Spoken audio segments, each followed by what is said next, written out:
નમસ્કાર દોસ્તો, કેમ છો બધા? મજામાં હશે. આજે સરસ મજાનો જે એક પ્રસંગ છે તેની આપણે ચર્ચા કરીશું. અંજાઓ તમે ભલે સૂર્યચંદ્રથી, અંજાઓ તમે ભલે સૂર્યચંદ્રથી.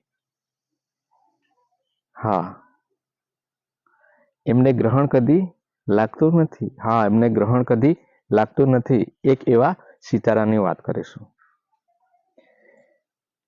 જેમને પેન્શન મળવાનું હતું, પણ એ પેન્શનનો પણ અસ્વીકાર કરી દેશે એવા એક આત્મસન્માની વ્યક્તિ, એમની આપણે વાત કરીશું.